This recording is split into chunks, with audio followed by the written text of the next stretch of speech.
these squads, as you just highlighted. And again, sort of like we did 2 sets ago, I'm going to zoom out again from these numbers and just say this is about the eye test. Rival needs to beat Elevate here to just show us which rival they actually are.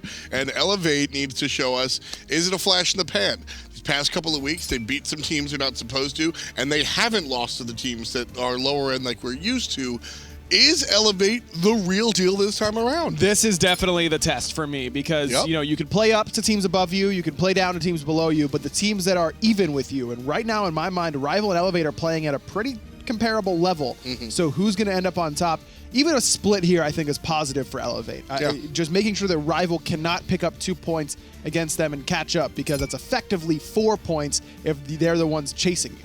Well, Raijin and Osiris are the bans for Rival, and Elevate going to go ahead and ban out the Cirquette and the RTO, leaving Rival with the Cullen. Now, this is likely to be in the hands of Deathwalker, but we'll leave an open mind. In that jungle, I feel like even with the Warrior meta and everything happening, still that jungle position for Rival very assassin-oriented. Yes, I agree. Ice Baby likes to play those hyper carries at times, the Kali, things like that. Can also play the early game, try and snowball it with something like Fenrir, who he really broke onto the scene with a while ago. So pretty versatile in that jungle, but I think I prefer to see him on those assassins. Well, the Thoth and the Arlong Shen, the selections for Elevate.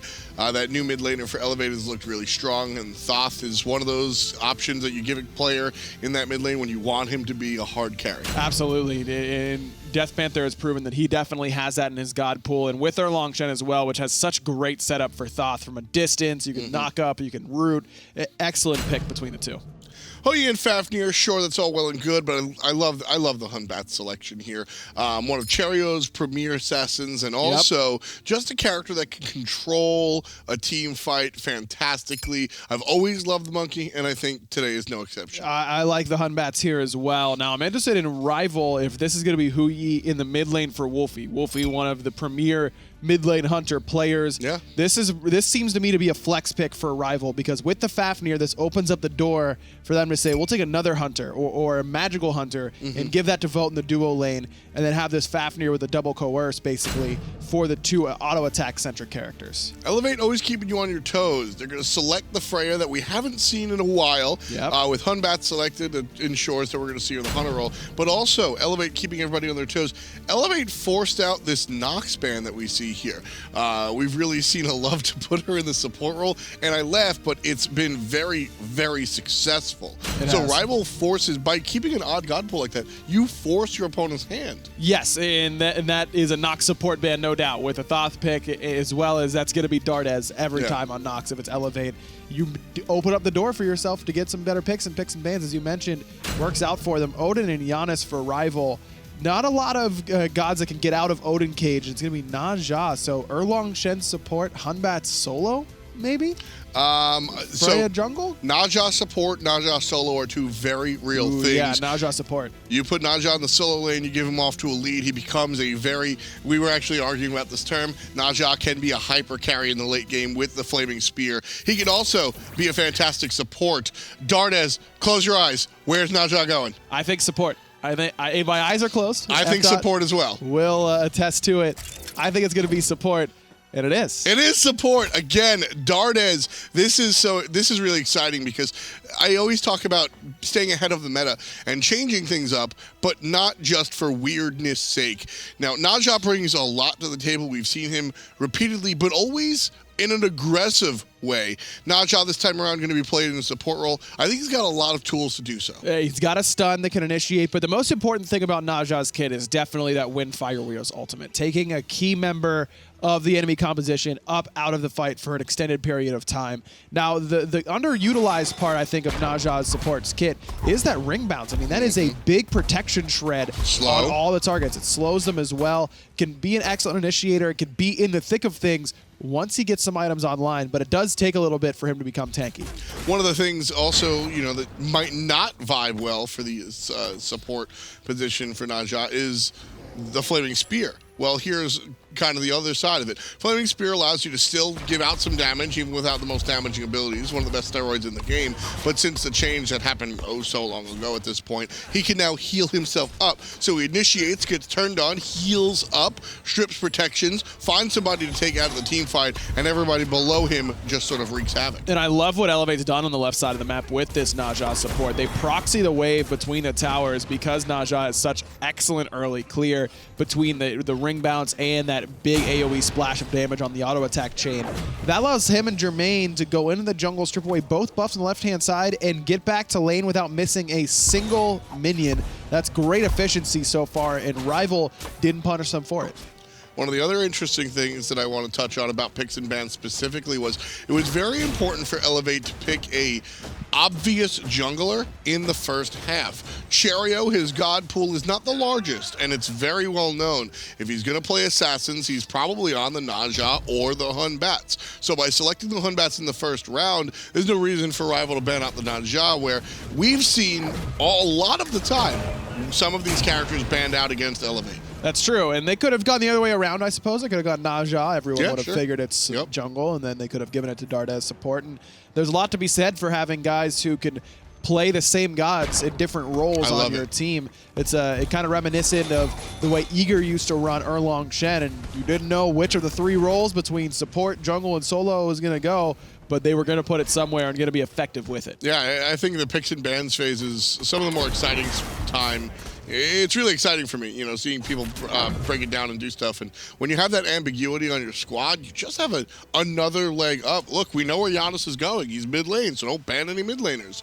But having that ambiguity in picks and bans, really important. So far, the teams neck and neck, no invades. Well, a little bit of an invade. Vote has sported that speed buff, so we have seen the speed buff invade, but no results of the invade as far as gold is concerned. This is Elevate saying we're okay with Rival having pressure on the right-hand side. They went Odin in the jungle. He's got excellent early clear. Cullen, of course, can't really fight once he hits level 2. And Vote was in the mid lane, leaving Cullis alone on this left-hand side. But Elevate took that information and said, we're going to go on the left-hand side and do the exact same thing to you, is pressure on the left. And this is good back timing from Dardes, because this allows him to get closer to full boots. He's going to buy boots too and come right back. Don't be surprised if you see Elevate start to set up for an invade on that red once more. And now still, you know, keeping the spotlight on the support Naja. Itemization. I mean, clearly we're not going to see the assassin itemization. What are you expecting here? I think the Talari boots probably, or the Talari boots probably likely. Maybe some tank boots. Could be tank boots, could be Talaria. Talaria excellent because of how easy it is to proc those with the long-range ring bounce. Could be something like a Void Shield somewhere in there, so that it finds the ultimate right away onto Ice Ice Baby. And again, there's a little bit of damage, but more importantly, it sets up everybody on the ground. Death Panther with the first blood for Elevate over the assist of the support Naja. 3 ultimates expended, but for first blood, that's worth it because that speed buff is going to be up shortly. Now, this did allow Rival to pick up their own red and purple on the left-hand side, so Jermaine will not continue that lead on the left quite as much. This catches Vote up and really puts Vote in the lead because he got so much farm by invading on the right-hand side early on. Finding that first blood. Luckily for Rival, there's no invade coming from Elevate on the right side of the map. Speed buff has yet to spawn, so Cherio and the rest of the squad couldn't come in and take it away, but that's exactly what Ice Ice Baby can expect for the rest of this game, because he doesn't have purification beads. Darda's going to be looking for stuns, looking for that ult. Now, this is I think, one of the things that we've seen Elevate for a while now really just sort of mature over time. And we've seen them all. I speak about them sort of improving individually. Dardas and Jermaine started off well, but I think they've also improved and have definitely gotten better. But it's the confidence factor that's really doing it for me. Sure, you get the obvious, the ability to pick these strange picks and set up for Death Panther off of the support Naja, support Nox. These strange picks come out, but you're also seeing the plays that result. That are a result of players with a big amount of confidence. I don't think that Jermaine or Dardes have ever lacked confidence in themselves, but it's about the confidence they have in the rest of their teammates. This is a Naja support that is not going to be that big initiating factor onto 4 members where your team really can't mess up following up off of that. This is a lot of trust in your teammates to not only follow up off of your one-man initiation, but also to protect you, because Naja support is one that could fall behind very quickly and really become a train wreck faster than you realize. So this is Dardes saying that he trusted himself to hit his abilities and not put himself into a bad spot, but in the inevitability that he does, the rest of his team's going to be there to back him up. Yeah, I mean, you want to look at this pick sort of like a Sobek, in that you have, your pluck is sort of like your artillery sash, but the problem is, since Sobek built for being a support, you get out there. You go for the pluck and you miss it, or you hit it and you're in a bad spot, you ult and you sort of walk away. Naja can't do that. So you are going to get caught where Naja goes for an interrupt on somebody, hits him with the long-range sash, and then just kind of gets left out. Jermaine not going to fall for that one. Drops the ward there and sees Kalas not going to be tricked. Well, with Naja, once you're in, you're in. And you gotta commit. And sometimes the enemy team will force you to go in, or they'll come to you, and all of a sudden you're in a bad spot. But this is, I've been saying it for a while now. I think that non-Guardian supports and non-Warrior supports are a big future in competitive Smite and have a lot of unexplored options for these teams. And I'm excited to see that Elevate is really going wide with that strategy. Not only going with 1 or 2 picks there, but clearly have been working on a multitude of them. It's something you and I have spoken a lot about, and I speak about it in general, is that there are so many viable gods in Smite. Viable is different than what's on top. And when you change your composition by selecting 2 gods, all of a sudden your tier list is shifted with every selection you choose, because I mean, Naja's going to be better with gods like Thoth that you're going to set up for, right? And things like that. So as you select gods, some of these other gods are more and more usable. Jermaine and Dardes stuck in the ring. The ult will save Jermaine, but it won't save Dardes. If Dardes hits that ultimate, he's probably still alive at the bottom of that. But that's what we were talking about with Naja support. And Naja as a character in general, you hit the ult, you do great stuff. You miss the ult, you don't look too good. That's a little bit rough there. Einstein and Kalas going to be able to pick up oracles for their troubles, so no big deal. 1 for 1 so far after that one. No Numbers has been able to get a slight lead for himself on the right side of the map and not able to steal away that speed buff, but still has been able to get that slight XP advantage, partially due to that early assist for him on that first blood, but also just because he's got that pressure in the lane. Erlang Shen willing to take those boxing fights pretty well with that Death Toll having the double proc off of his little dog. The double proc and his little dog too. Got to be a fan of that one. Hitman named him. What did he name him? Bobo. I don't know if I like that. Bobo the dog. It's not my favorite, but it's already done. I mean he's a good dog, like obviously. Well, I mean there's no question there. There's no such thing as a bad dog. But it isn't a good dog name necessarily, is what I'm saying. Respect that. Kalas jumps away as he respects the setup coming out from Dardes. Not going to be subjected to it this time around. Elevate here so far in our 9th minute, keeping things even with their non-traditional support. Words like jank, words like cheese, words like troll, I'm not a fan of, because I think that you can take these things out and actually make it happen.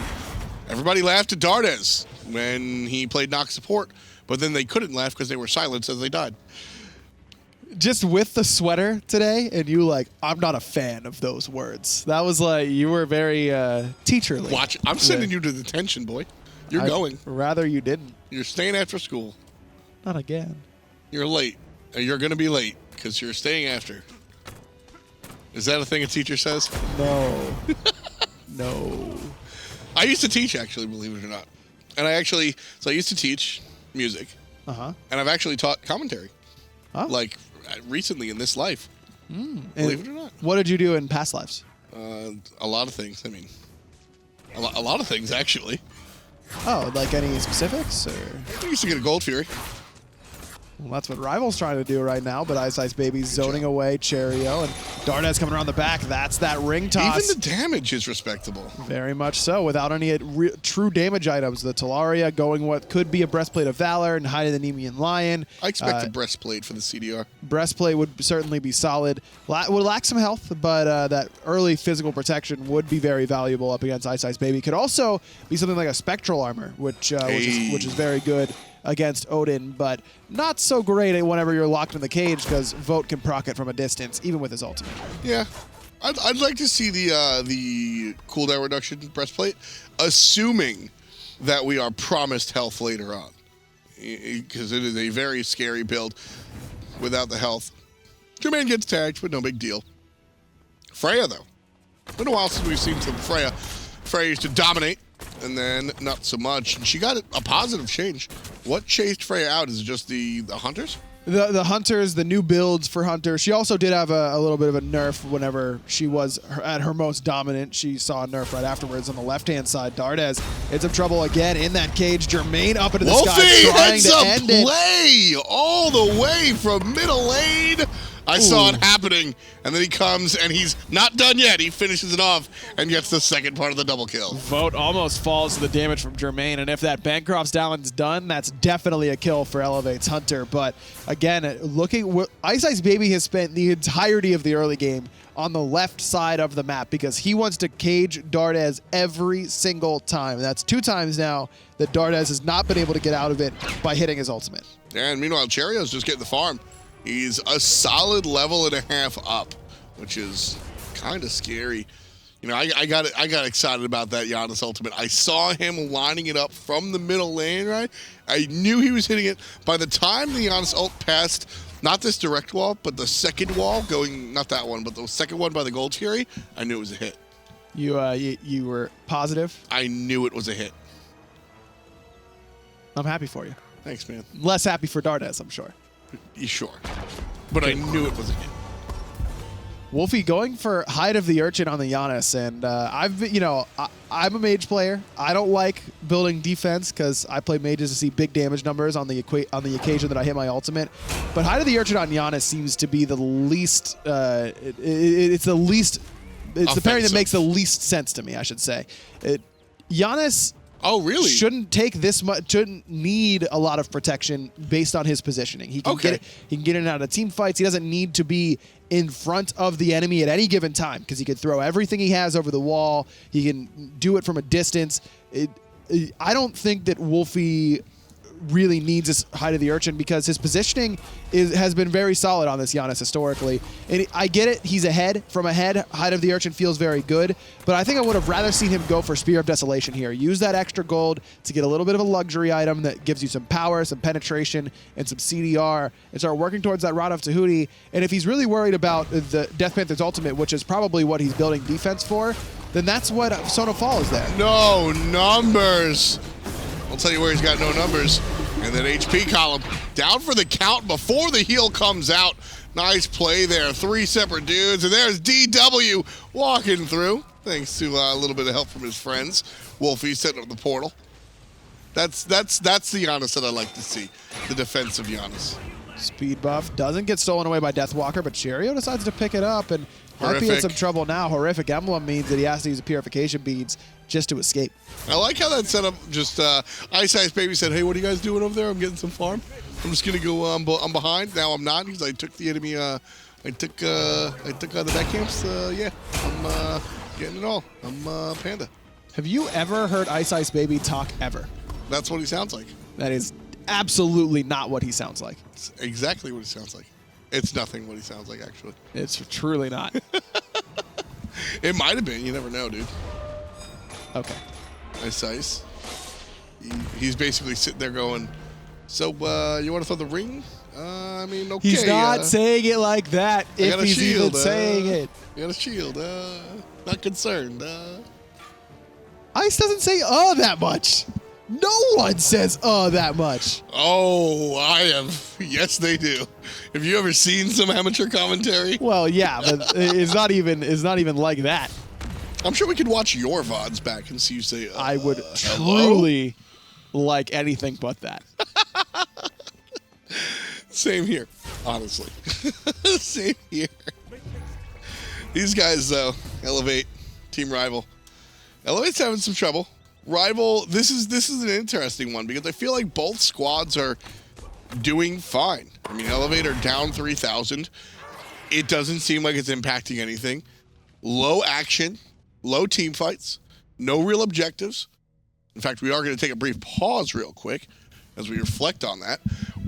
Where's the next move? Well, for me, Elevate is still very close to being in this game because all it really needs is Dardes to find one ultimate on Ice Baby or Kalas or even Deathwalker and set up for that Wombo combo that Elevate has drafted. Even if he can hit an ultimate without any sort of setup and force out Purification Beads or just take someone up into the sky, such as Vote, and then they can one-shot him, that's a huge boost for Elevate. So it's not going to take much in order for them to get back into it. However, Rival just needs to keep doing what they're doing. Cage Dardes. Often, all the time. Until Dardes gets a Phantom, then it's not going to be, there's not a lot of counterplay to that. Dardes can hit the ultimate, but no one should be really in that cage except for Ice Baby, who's tanky enough to not worry as much about this Wombo combo. So that makes a lot of sense to me. In fact, Phantom wasn't even picked up by Dardes. It was No Numbers who was able to find it. Ice Baby going for the kill, but instead he's sitting there going, well, I guess I'm banished. Okay. So the ultimate comes out, but he trades it out for an ult of Jermaine's. Wolfie throws out an ultimate as well and actually ends up clipping Jermaine. I don't mind, like, the Wolfie ult sucks, but I will trade an Odin Cage for a Frey ult every single time. Without a doubt. I mean, that's a very low cooldown Odin ultimate that is very impactful, yes, but not going to make or break a team fight necessarily. Whereas that Freya ultimate is so important for Jermaine to be defensive, especially with his Purification Beads on cooldown for another 30 seconds. It's going to be pretty easy for even Ice without an ultimate to come over and find that kill in combination with Foe. Yeah, Jermaine needs to be the target for the next 60 seconds at the very least. Go kill Jermaine. The Valkyrie is flightless. That's a very big deal right now. Cherio biding his time, trying to keep Kalas in his sights, doesn't want to lose him. Instead, just gets hit by a hammer. Kalas able to get a little bit of a proc. Takes 30 gold. Cherio now looking for the fight.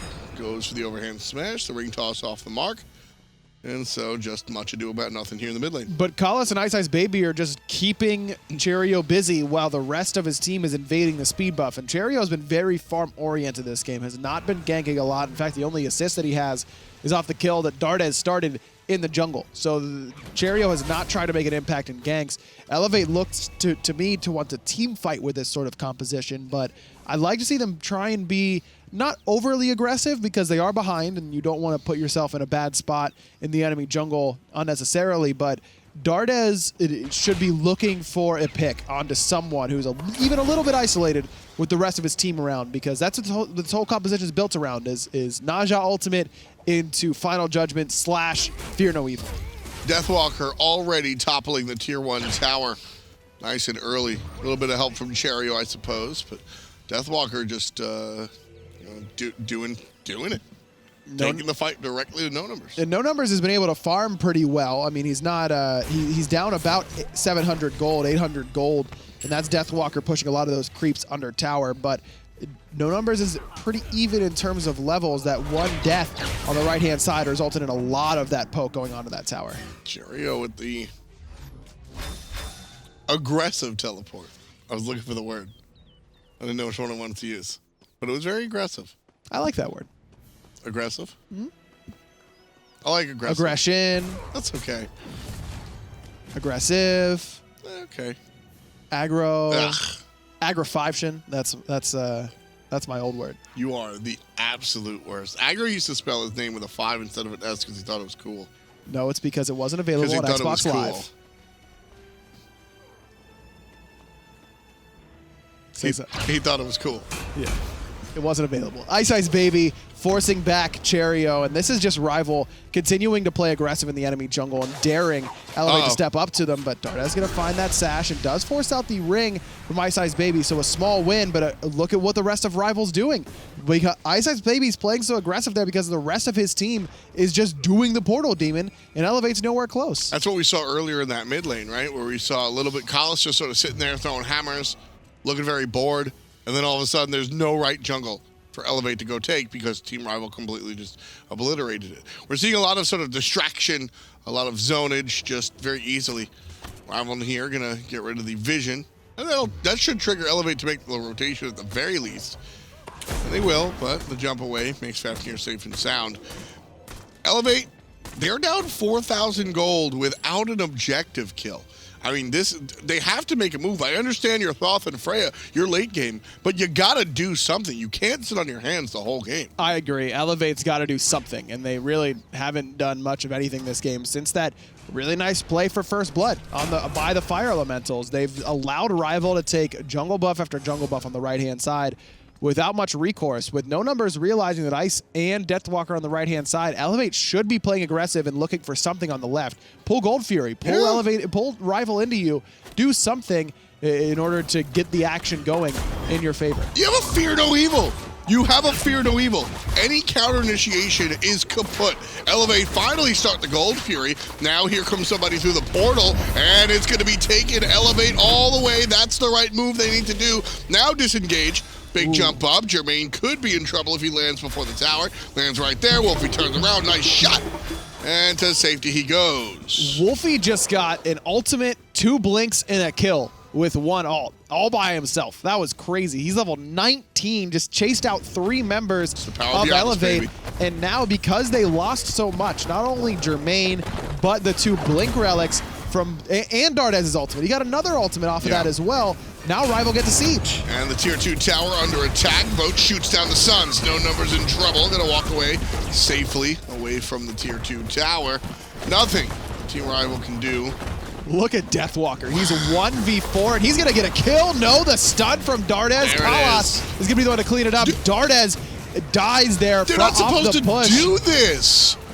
This happens a lot. I was about to say nothing Team Rival can do after this tier 2 tower, because this is not how this is supposed to go. Smite has a very specific set of rules that you follow. You take the gold tree and force somebody to use a lot of their tools, and then the enemy team takes tier 1, maybe tier 2 if they win the team fight. And that's all they take because the enemy's supposed to retreat and not die. Well, Deathwalker just kind of 1v4'd and got Cherio killed. And that's why that Phoenix Siege opens up. Dardez as well, who stepped up to try and help Cherio out. Elevate, for me, just didn't look like themselves so far this game. They just haven't looked like themselves. Elevate does best when they're playing aggressive, when they're forcing you into chaotic situations because they thrive in that chaos.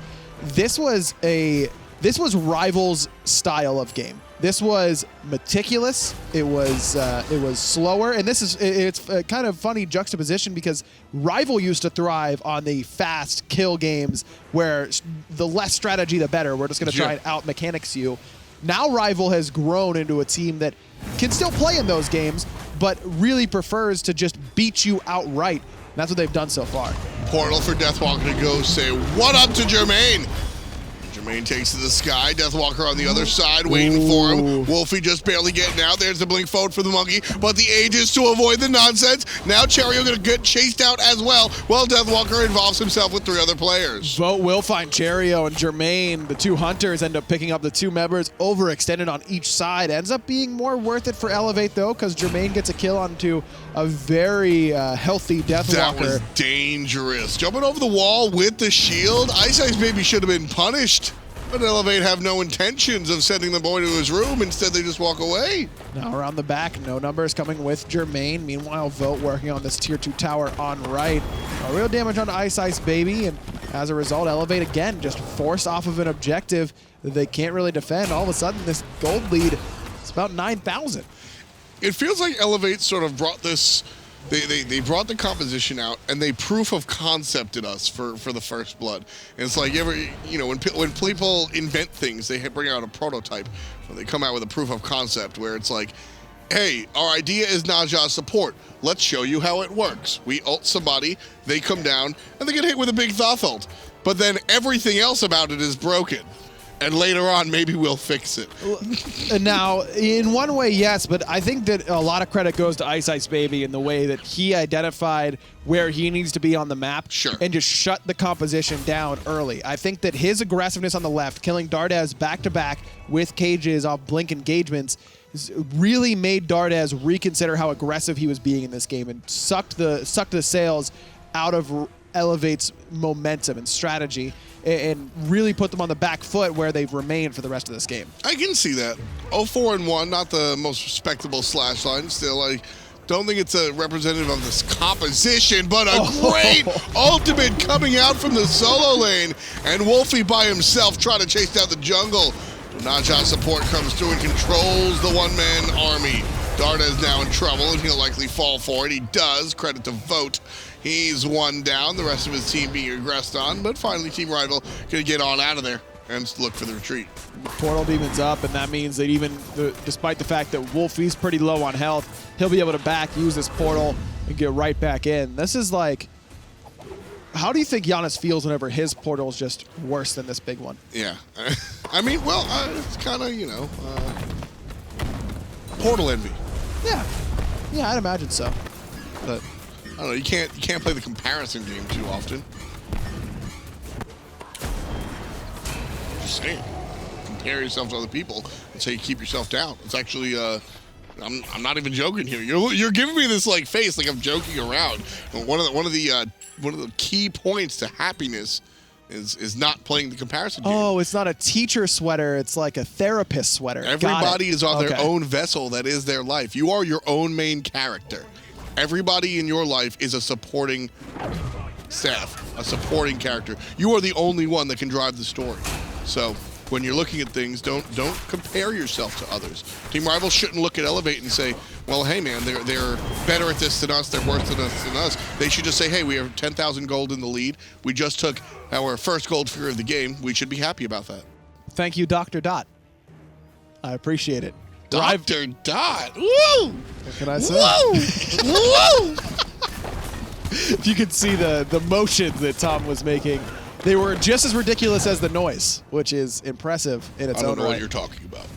Rival, again, going back to where things went wrong for Elevate, I think a lot of credit is due to Ice Baby, but Elevate, for me, just needs to get maybe Dardes isn't, maybe this composition, they aren't as comfortable with it as it initially looked, and whenever that initial momentum went away, that Elevate played a little bit back because of how uncomfortable they are with it, or they just never got off to a roll. Either way, Elevate can definitely play at a higher level than this. Yeah, absolutely. Can play more aggressive than this. I really hope that we see a team composition from them in Game 2 that ends up being a little bit more, because this is their style, so I don't want to say more their style, but allows them to play the way they excel. I like the Naja support, but I like the Freya, but I don't like them together in a world where Thoth is the middle lane. I think that's what it comes down to. This is Elevate's style, but they're not balancing the composition. They can't be as aggressive as you want them to be with Freya at level 10, right? Well, they're worried about having too much physical damage. That's why they go something like Freya, and none of the magical ADCs really provide that much early damage. Soul probably would have been the best magical ADC because not only is it better pressure in the early game, but it also has the best follow-up. Jean-Cuir Apoche. So Soul probably the best there because it has follow-up off of Naja ultimate. I'm not even kidding. As well, I know, and that makes me sad. Well, Deathwalker and his buddy Ice just going to walk up in there, drop the ring on top of the mid lane. Phoenix. There's the ultimate from Cherio defensively, forcing the beads out of Vote, who just do not care. Number 5 for the Hunter out of Scotland.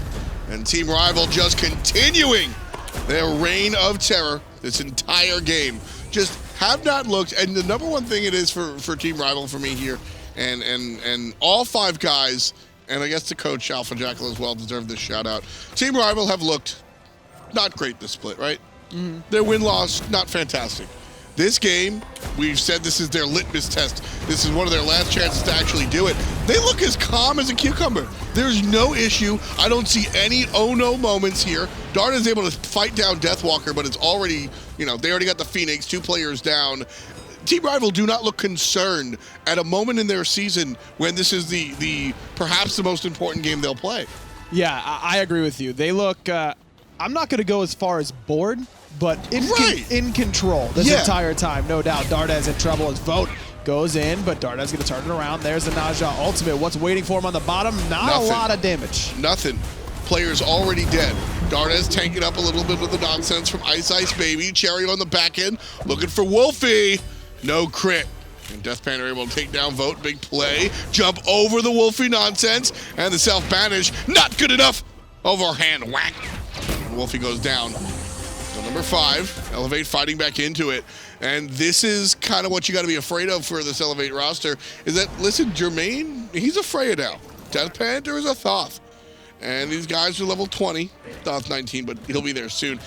This is scary. Team Rival, in control the whole game, doesn't matter when you have a Freya, level 20, building full items. It's true, and almost is done with the first 5 items. I imagine it's going to be a Rod of Tahuti in that 6th slot, so that will be scary. Death Panther starting on his Rod of Tahuti as well, but Wolfie's full build, Vote is full build. As soon as those guys comes up, that left side Phoenix probably not going to last too long. Sure, unless Jermaine gets a multi-kill.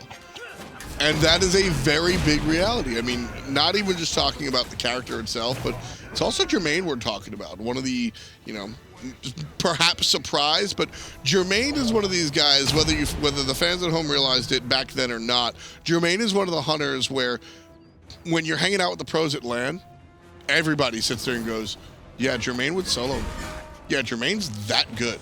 But he's losing. He's number 7. Doesn't matter. Jermaine's one of the best of us. Like, that's scary.